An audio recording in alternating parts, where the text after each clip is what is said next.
Hi guys and welcome back to the channel and welcome to another ReZero upload. Today we're checking out episode number 10 of season 2. We are picking up right where we left off, I hope, where, Subaru is going to potentially face off with Sadla. We saw them come face to face in the previous episode. It was very intense, very exciting at the same time, despite the intensity and despite the fear that I was feeling.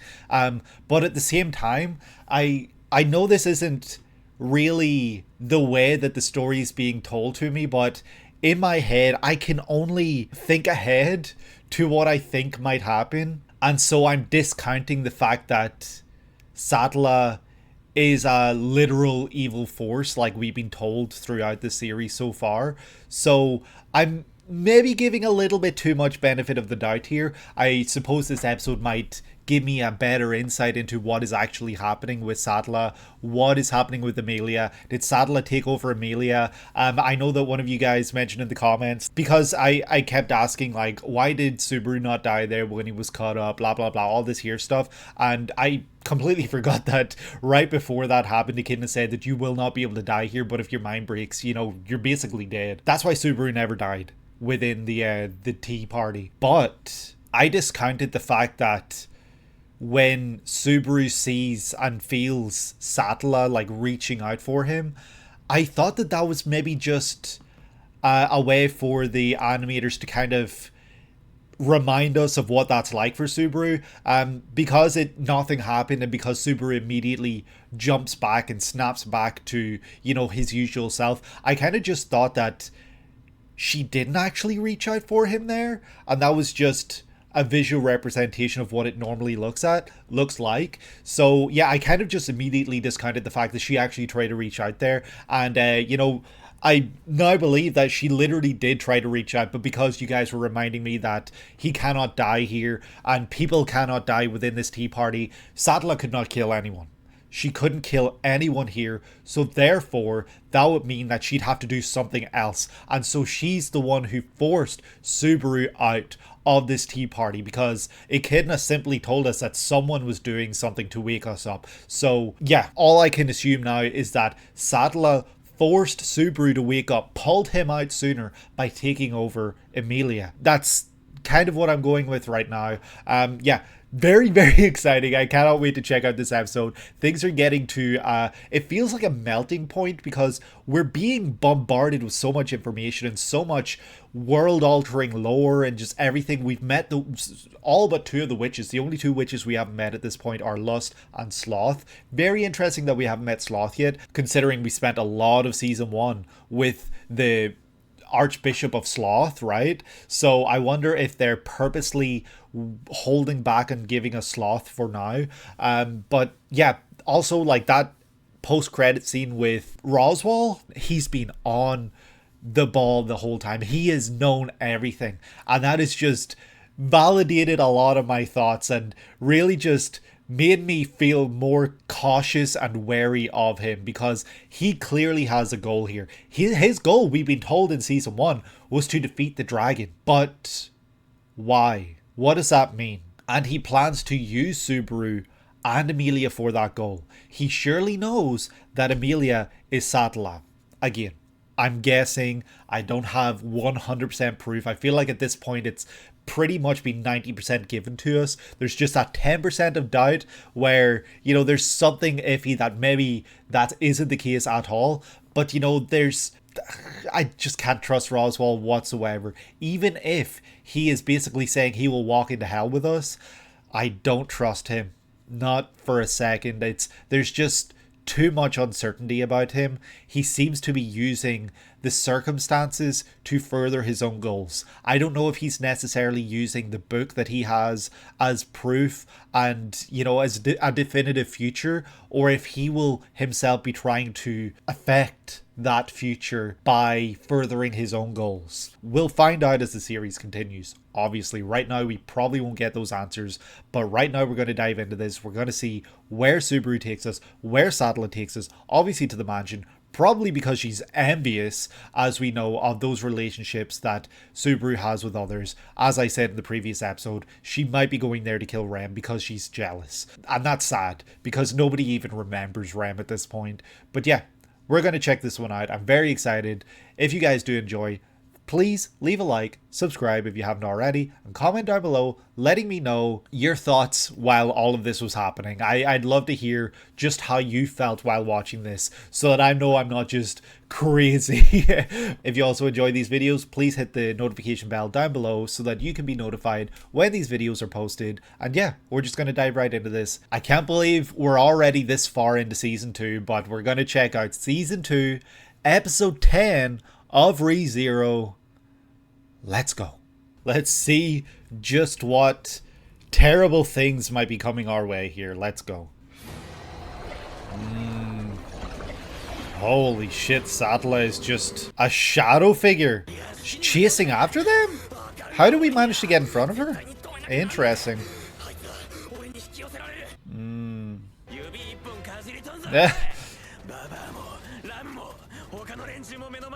Oh shit, alright, okay, no, I didn't even figure that out. That's awful. Yeah, it's already time for a reset, Subaru. But we gotta figure out more information. Jeez. That's brutal.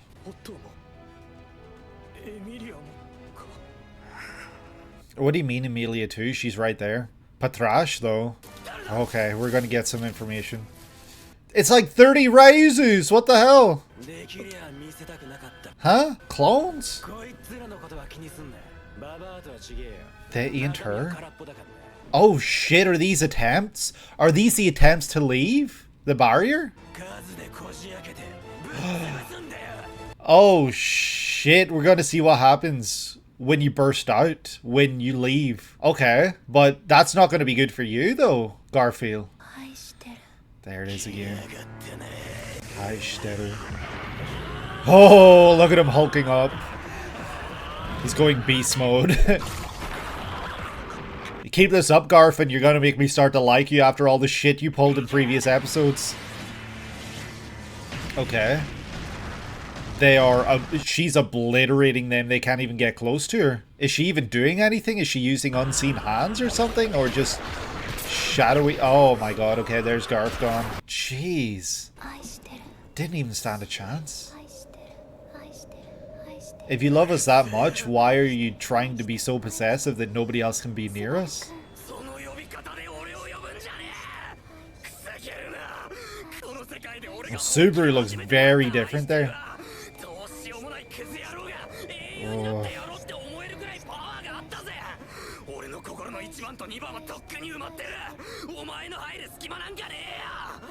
Yeah.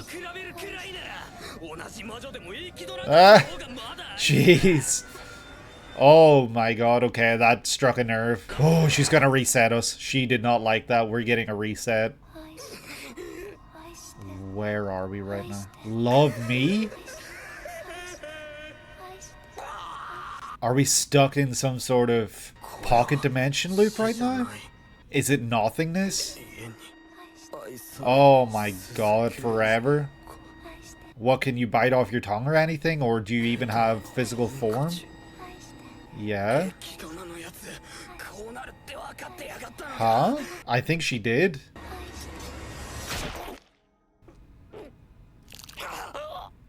Holy shit. Jeez. The way we just killed ourselves in front of her and her, like, gasp. It's actually very sad when you think about it, but... it's Emilia, with the exact appearance of Emilia anyway. That's really very sad, actually.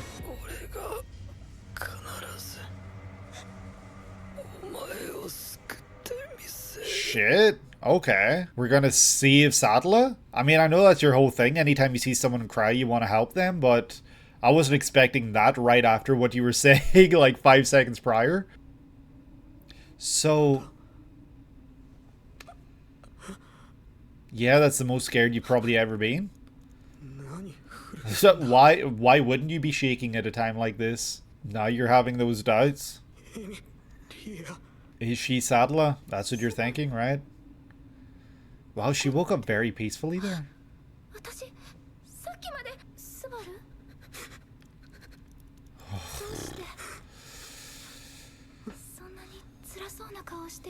Oh, yeah. We're the one that should be comforting you when you come out of this moment normally, but yeah. That's so upsetting.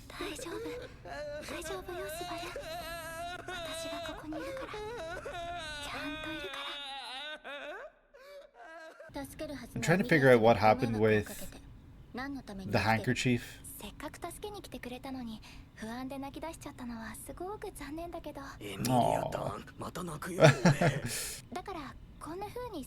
Aww. That's so sweet. It's such a nice way to look at it, even though she doesn't know. Aww. Trying to look good. Aww.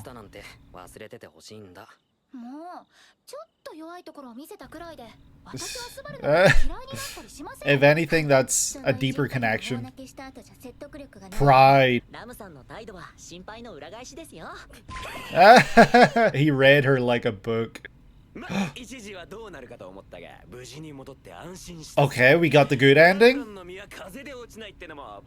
Gaff galore. We're suddenly buddy-buddy? Yeah, we got the good ending. Somehow.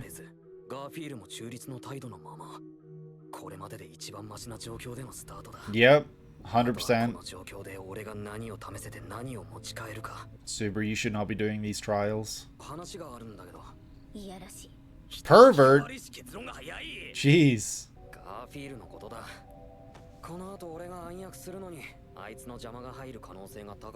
Hmm. 10 favors. 1. Clean the whole house by yourself. 2. Clean the whole house by yourself. Ah, okay. Oh shit. You got the memories of others now? That's crazy. So are these Ryuzu's memories right now that you're seeing? This is where you were held? Or was it Garf's? I don't know if it was Garf's because he wasn't. Butterfly. Echidna. Okay. It's like Echidna's... I see. So this is her graveyard. Obviously, this is probably maybe actually where she's literally buried. I wouldn't be surprised if we find her tomb or whatever. A giant crystal. We know who was held there. Oh wait, no, never mind. It wasn't Emilia. It's actually Ryuzu's cloning grounds. Interesting. Is there a purpose for this? Is she manufactured? Is there even a real Ryuzu?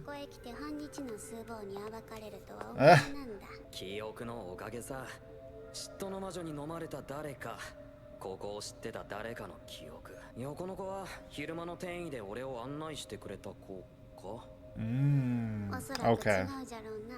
Yeah, there's so many of them.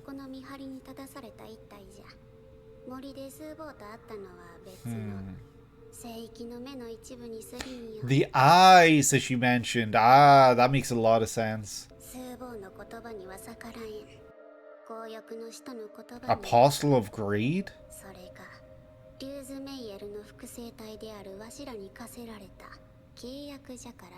Wait, what? Did she call us Apostle of Greed, or did she call herself Apostle of Greed?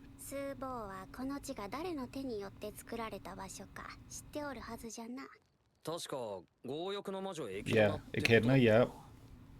That's what we've been told.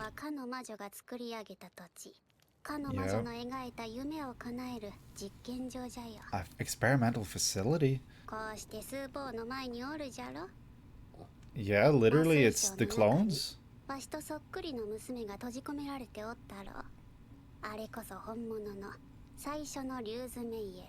Ah, interesting. So then, did they do that with Sattla? Because we saw Amelia in a crystal?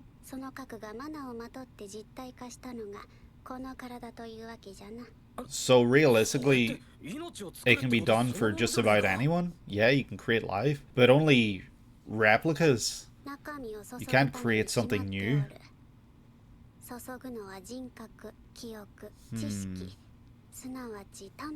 Create a soul. 彼女自身を注いで満たす体が朽ちかけるたびに新しく器を作って魂を引き継ぎ続ければ To keep it living on. Yeah. Which is what I suspect they might be doing with the witches.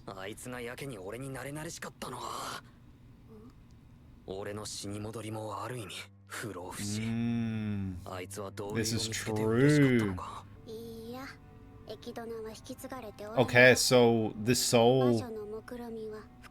Where is the soul?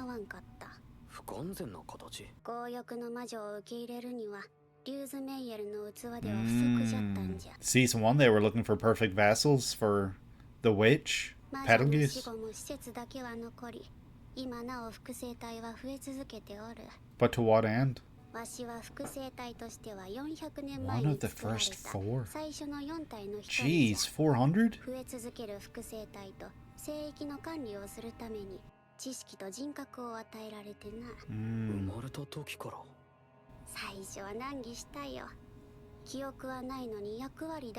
Yeah, that's really strange.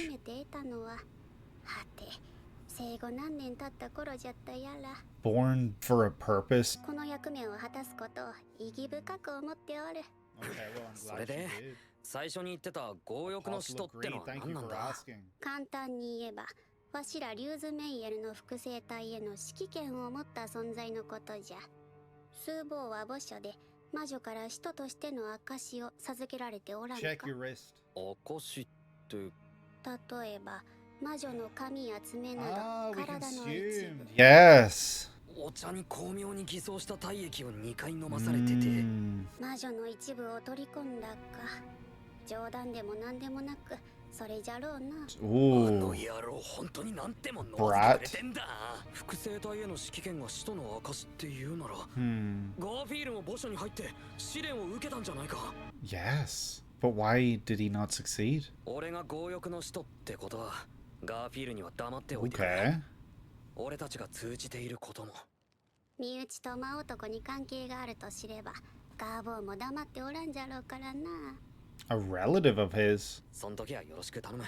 逆らえんからな。I mean, yeah, we get to command her, so. ガーボーよけでも抱き枕でも。いちいち俺を欲求不満っぽい扱いするのやめてくれる。そういえば、オリジナルの仮名はメイエルなのに、リューズさんはビルマって仮名だよな。俺はどこから？リューズと名乗ることは植え付けられた役割じゃ。Okay. 故にわしらの個性は別の場所に見出すしかない。So you're setting yourself apart? Suboy. でなければまた同じ質問をわしにしてくれんか。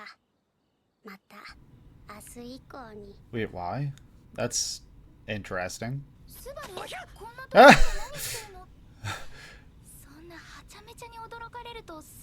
That's really funny.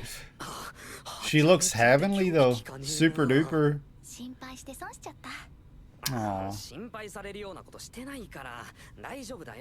She's so ethereal, so pretty, and so heavenly. How could you fear her? How could you be scared of her?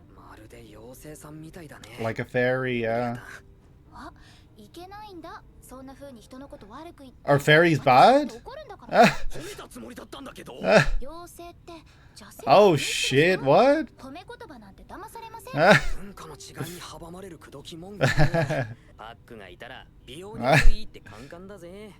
Where is Puck?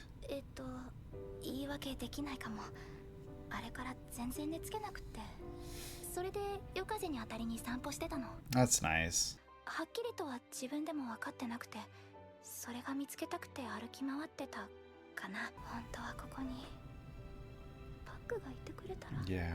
Not that we can fill that void for Emilia, but we need to try and do better to be there for her. エミリアは立派だよ。本当は逃げたいって思っていいはずなんだ。 But you shouldn't. Yeah, exactly. That's what she needs. She needs our positive reinforcement. Aww.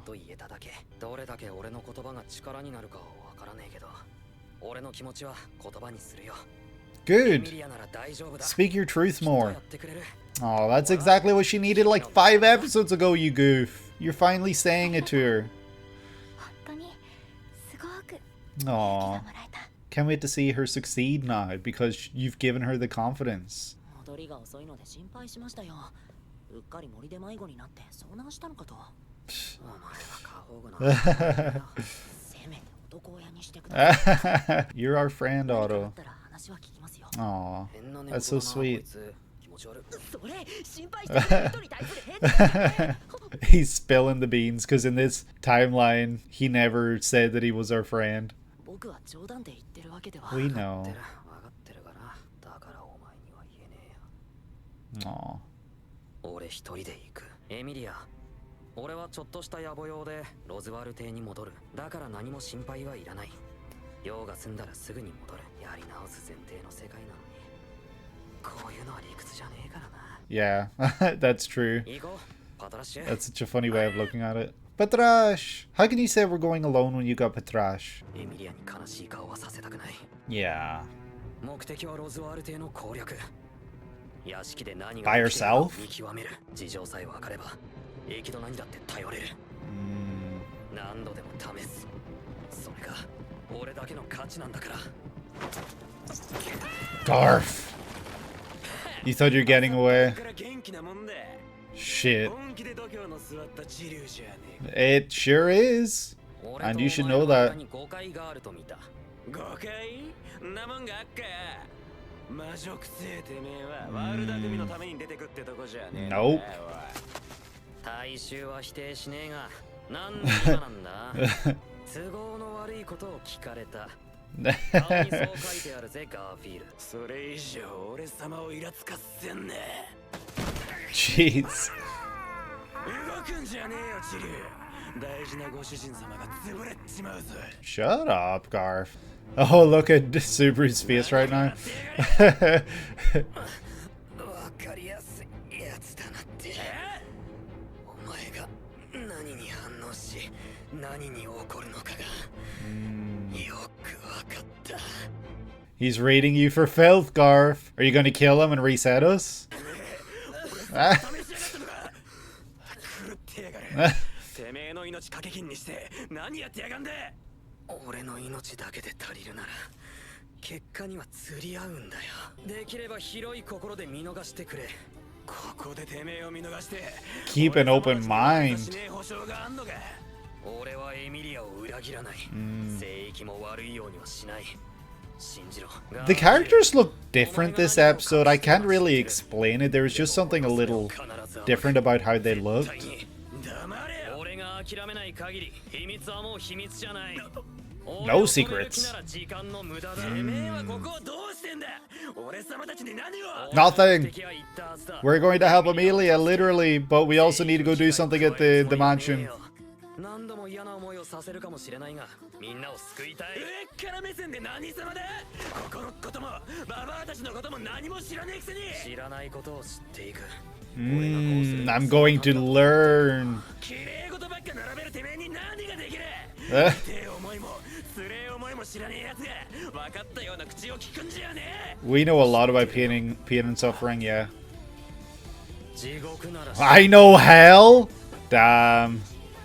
He has walked through hell many times, yes. And look at him, he's still standing here in front of you, Garf. Even Garf's stunned, doesn't know how to respond to that. Oh, and Subaru just so calmly and coldly walks towards Patrash. He's walking through hell so that none of the rest of you have to. Damn, Subaru. I know hell. Oh, and we get another little scene? Okay, we've already shown up. Interesting. We just cut out everything else. I thought this was how the next episode would start. We've done it before. Petra, come on.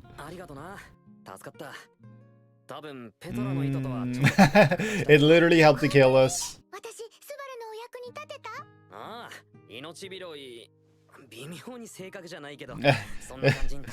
Yeah, it did, but it also destroyed his life. Yeah, she's very sweet. Are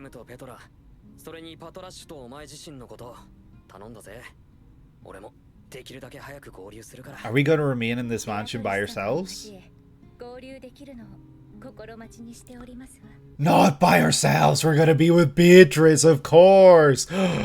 Oh, give me the next episode already. This is how it's gonna end. Finally here. You knew you were waiting. Ah. 好きにすればいいのよ。いずれにせよ皮肉な話かしら。長い長い契約の終わり。終わりの終わりを終わらせて。The contract is about to end? Ooh. It's written in the book that the contract will end. Oh. Ironic. Holy shit, okay. It just ends. Wow. The contract is about to end right now. She's actually got a smile on her face. And now she's going to have free will. That's really cool. I did not even consider the fact that it was written into the book that her contract would end here. Man.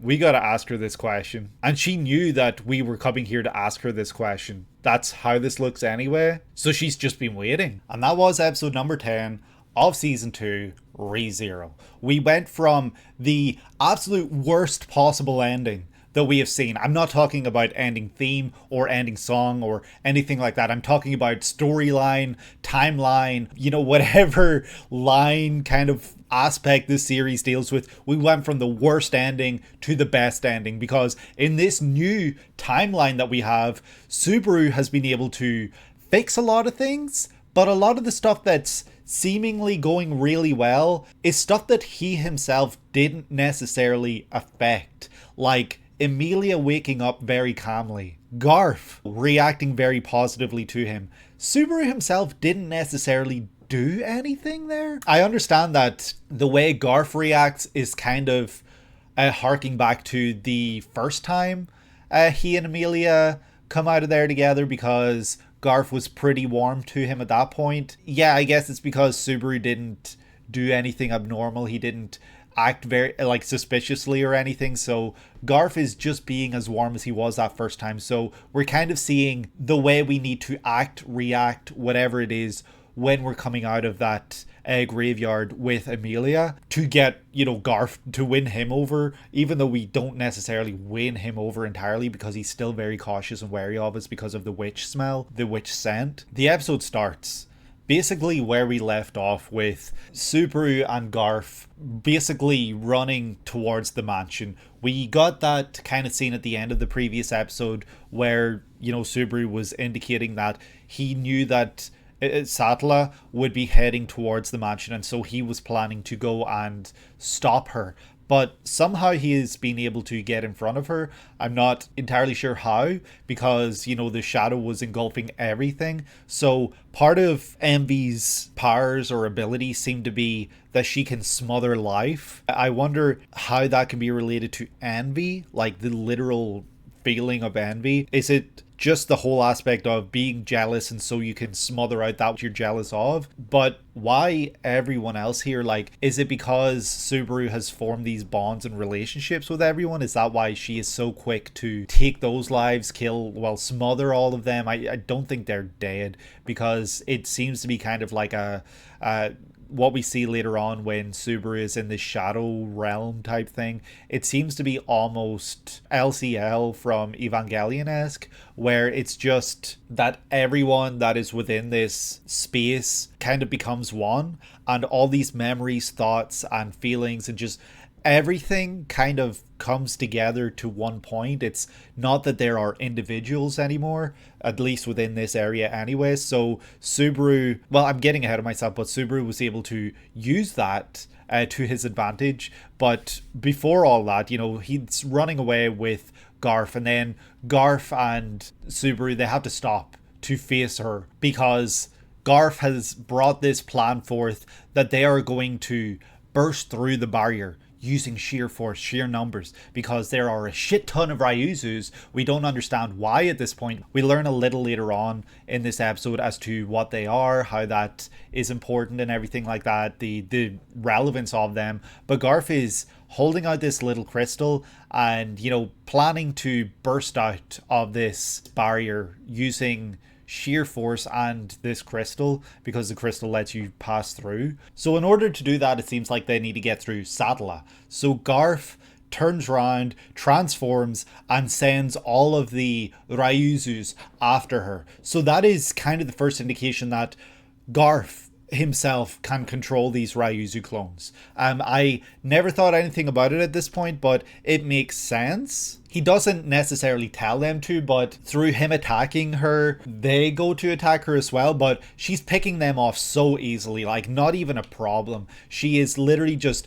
standing there menacingly, sending out these like almost unseen hand looking things, like big tendrils or whatever, to attack and take out all of the Ryuzu clones, and then in the process of that also takes out Garf. And Subaru is flipping his shit at this point. He is screaming at Satla that it would be much easier to love someone like Echidna or any of the other witches over Satla, and that really upsets her at this point. She basically starts to, like, she pauses, she stops in saying that she loves him over and over and over again, and instead she sends out her shadowy, shadow, I guess, and consumes Subaru. So he is also swallowed up by this shadow at this point, and it seems that it's because at this point Satla doesn't like what he said, and so she wants to just keep him here forever, where she can keep an eye on him and where she can be with him and she can tell him she loves him. And that's also really interesting, because in saying that, I realized that this kind of plays against the whole final scene of season 1 with Emilia and Subaru, where Subaru is basically like, I want you to tell me your feelings for me, I want you to tell me you love me when the time is right, when you feel that, blah blah blah blah blah. And now we have potentially Emilia Satla here just saying, I love you, I love you, I love you, I love you. So it makes me kind of worried then about what happens to her Subaru, perhaps. The Subaru that she knew, the future Subaru, that she never maybe had the chance to say that to him.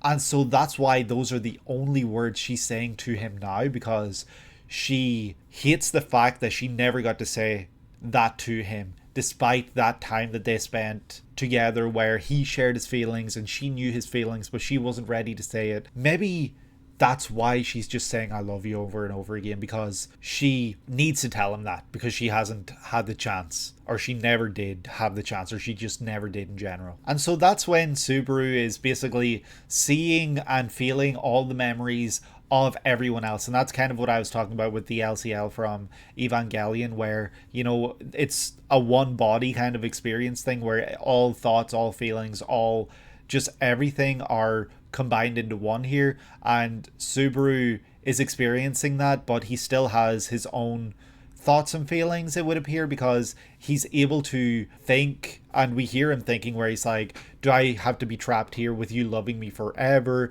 And then he starts to see that the handkerchief glows, and so he reaches out for it and it turns into a blade. So I theorized in the previous episode that Echidna did something. I thought that maybe she put a mark under Subaru's arm or something like that, because he was wearing the handkerchief and he wouldn't see it unless he removed it. So I thought that that's maybe something that she did, but instead it seems she put some sort of hex or blessing or some sort of spell on this handkerchief that would turn it into a solid, sharp object should he come into a situation like that, like this one. And naturally he does come into a situation like that, so Echidna knew. And that's not surprising, because she did indicate that she knew that Emilia would fail the test in the previous episode, and she also indicated that someone was trying to pull her out. She didn't act like she didn't know, she just acted like she wasn't going to tell us, it would seem, at least going off of what we see in this episode. So she had a clue, and she had some sort of idea. She knows about what Satla can do,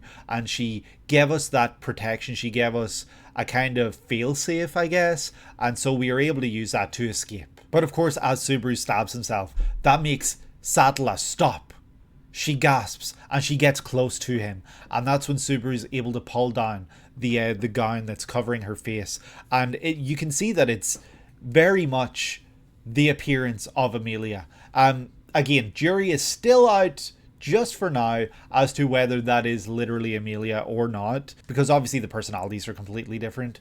But And sorry, I'm just thinking as well, back when I was talking about future Subaru, I meant past Subaru, because Sattler and all that stuff happened more than 400 years ago. So I am correcting myself here at this point, even though I'm much further past that. She gets very close to him and she's crying, and you can see that. And I think it's herself that's wiping away her own tear, though this is very clearly something that Subaru would have done, wiping tears. So I'm not sure if it was Subaru. I don't think it was, because Subaru's lying there dying and she's kind of a little bit higher up than him, but he promises that he will save her, which is very interesting, because at this point he seems to be like, screw you, Sattler, I hope I never have to run into you again.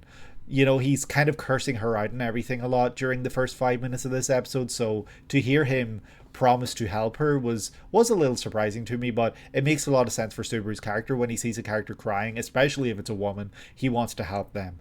And that's exactly what he promises to do here. Subaru, anyway, after all this, he returns.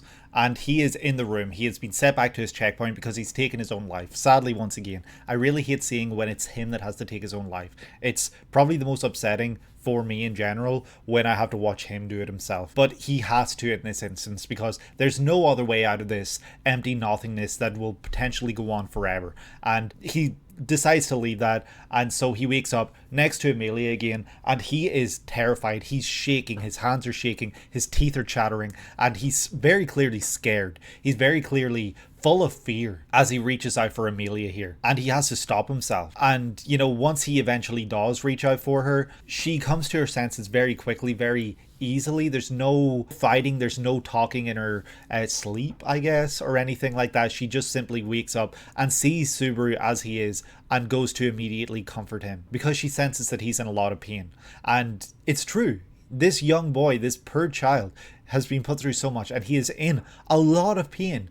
And I'm glad that Amelia is here to help him through that and to kind of help him overcome these moments, because she is very caring of him. Her simple touch on his cheek, I think, really helps him a lot here. And that's when he just starts bawling. He starts to cry. And that's not something he really does in front of Amelia. So as she points out a little later on this episode, she really appreciates that he let her see that weaker side of him, that vulnerable side. And yeah, I think that that's very important in any, potential relationship. I know that right now, you can kind of argue that there's this question of will they, won't they, or anything like that. But it's very important for significant others to see the other, show some sort of emotion, right?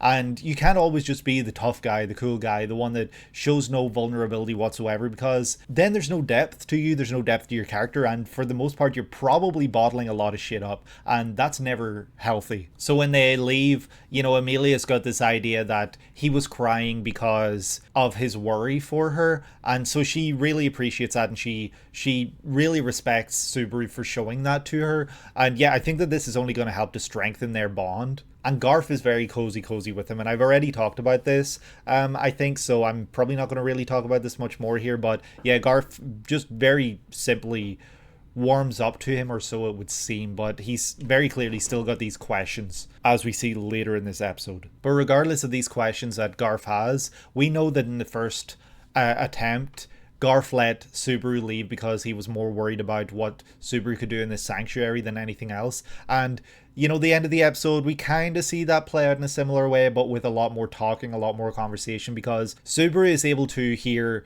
kind of attempt to reassure Garf that Subaru will not be doing anything that will harm the sanctuary here. So I hope that kind of helped Garf have a little more respect, appreciation, and trust in Subaru, because Subaru then is able to leave safely. But that's skipping to the very end of the episode. Like, before all that, we get to see that Subaru asks Ram to keep Garf here and everything. He's got this plan, and he doesn't want to include Ram. He doesn't want to include anyone, but he then indicates to us, the viewer, that he has these memories of everyone else. And that's really interesting, because I wonder what else he knows, what else he's seen. He has those memories of Roswell, perhaps. Maybe there's something of Roswell's memories that Subaru now has access to? Is he able to learn more about this world? Is he able to learn more about others? Is this going to be something that slowly throughout the course of the rest of the season trickles out and we get to learn more things about different characters that maybe otherwise they wouldn't have shared with us? But yeah, Subaru shows up here at the place where he was being held, I think. Maybe not quite, but he shows up anyway to this little building, like very stone, very old looking, and he goes in and he is able to use a little crystal on a wall. There's a big emblem of a butterfly, very reminiscent of the one that Echidna has on her headpiece, and once he opens it, he walks in and sees a big crystal with a Ryuzu inside. So that's very strange, because I thought that maybe this is going to be where Emilia was being held, because we saw that she was being held in a crystal. So now I'm wondering, after learning that Ryuzu was a clone of, well, the original, actually no, I'm not sure. This could mean a couple of things, the whole crystallization thing. So on one hand, maybe Emilia was being held there as Satella, and she was, freed. Satella was freed. Or maybe the original Satella was held there, and then there was an Emilia or a Satella clone created, but we haven't met that Satella clone yet. And then there's also Emilia, because she was the original Satella, perhaps. Like, yeah, there's so many questions now, and I guess at this point, if I hadn't watched the OVA, I wouldn't have any of these questions, because there's nothing indicated whatsoever. So I'm not really going to spend too much time talking about this, because it's maybe not something I'm supposed to be thinking about just yet, but it's still very curious. And Echidna was attempting to place her soul in Ryuzu. So that just further proves my point all the way back when I kind of had this assumption that which souls would live on. And yeah, that's the case here, but the soul needs to inhabit a worthy body. So that's why now I'm wondering if the archbishops, the witch factors, are actually the souls, the people who not inhabit, but the people who have those souls within them. So is that another reason why Subaru didn't actually meet Sloth in the previous episode? Because he has Sloth's witch factor. He maybe has Sloth's soul within him, but we also learned that he also has some of Echidna within him now, which we did know because Echidna straight up told us, but he is now an apostle of greed because he has consumed her hair. And so he's able to control the Ryuzu replicas because they are loyal and they answer to those with those that are known as apostles of greed. And I think it's also mentioned then the Garf is also an apostle of greed. So that would mean that he entered here, he came here, consumed some of the Witch of Greed's bodily whatever, and attempted the trial, but I wonder why he stopped attempting, or if there's something more to that. There were 4 original clones, and this Ryuzu that we've been talking to a lot is one of those 4. She is over 400 years old. She has been a clone for over 400 years old. And the whole idea of, being created for a purpose and that feeling like a fulfilling life, it's kind of sad. And it's also, relevant to that of characters like Beatrice, where they don't really have freedom. They've been positioned in positions where they have a role, a duty to fulfill, and that's kind of all they do. So it's very upsetting and sad when you think about it, but that's where they are. But something else I've been thinking about that I've never mentioned in another video, I feel like the whole conversation with Echidna, I know that it's not really relevant now, but I was thinking it and I kind of just need to get it off my chest. But the conversation with Echidna that Subaru had, where he asked if a vow could be broken, because the vow that Subaru would forget things when he returned to the real world and everything like that, and Echidna indicated that yes, it could be broken. That was maybe, I thought, something that Subaru would be working towards with Beatrice. He would be working towards breaking that, because he has now been given the indication that these vows, these, commitments can be broken. But I guess from the end of this episode we learn that it's going to be broken regardless, because that vow, that oath, is now coming to an end in the next episode, which I'm very excited for. I cannot wait to see that play out. I don't know what it's going to mean. So Subaru basically says that he needs to get the villagers back, or those in the mansion, I think, back to the village safely, and or maybe I'm misremembering. Maybe he's saying that he needs to get the villagers to safety because the rabbits are coming. But anyway, he ends up coming across Amelia, and Amelia looks so heavenly. She is glowing. She is under the beautiful moonlight, and we have seen her depicted this way so many times, and she is just ethereal. And it's very funny because Subaru calls her a fairy, which is actually kind of like a slur, I guess.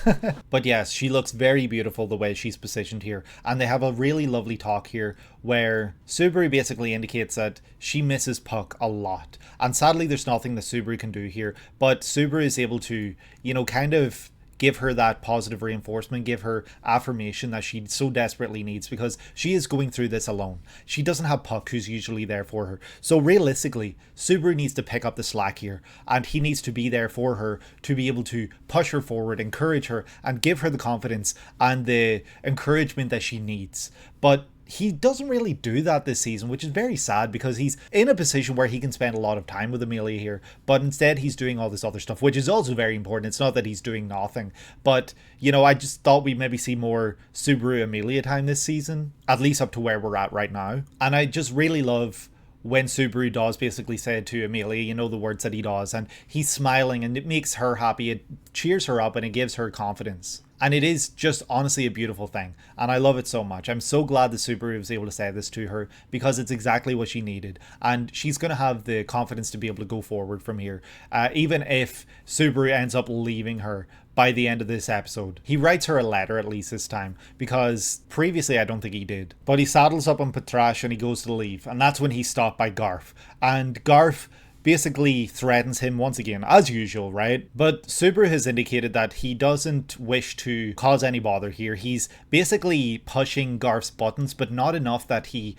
riles him up to the point where he kills him or anything. He just simply wants to learn what makes him mad. He wants to learn how he can use this to his advantage and everything. And Subaru basically tells Garf that he is here for Amelia. He will do whatever it takes to protect Amelia, and that's his number one goal here. He doesn't do anything that will put her in harm's way, and because she is here in the sanctuary, anything that Subaru does and will do is for the betterment of Amelia. And I think he does a great job at expressing that. I think that he does a great job at hopefully bringing Garf around here. But yeah, he just very coldly says that he has walked through hell so many times. He's been through hell. He knows what hell looks like, because Garf says that Subaru doesn't know what pain and suffering are, which, you know, valid.